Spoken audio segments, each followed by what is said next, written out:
Paagahan din ang dating ang diskarte ng mga sasakay sa mga bus pauwi sa mga probinsya para sa undas.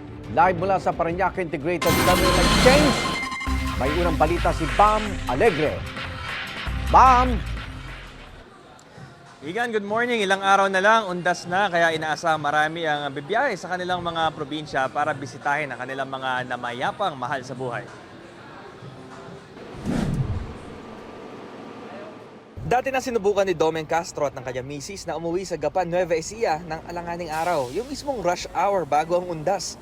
Kaya ngayon di na sila magbabakasakali. Madaling araw pa lang, eto nasa loob na sila ng bus dito sa Parañaque Integrated Terminal Exchange. Mahirap po yung pagkamarami eh. Parang may mga dala pa. Ganyan din ang diskarte ng construction worker na si Robert Rapsin. Time out daw muna sa trabaho para mag-undas sa Masbate.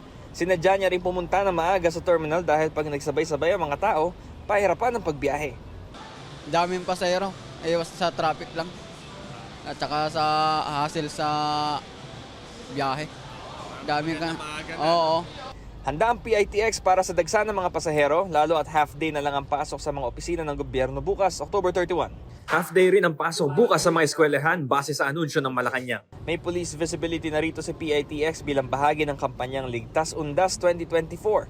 Pansamantalang pinapayagan ng mga provincial bus sa EDSA ayon sa MMDA. Ang mga bus na galing North Luzon pwedeng huminto sa kanilang mga terminal sa Cubao, Quezon City. Dito naman sa PITX at sa Pasay pwedeng huminto ang mga galing South Luzon hanggang November 4.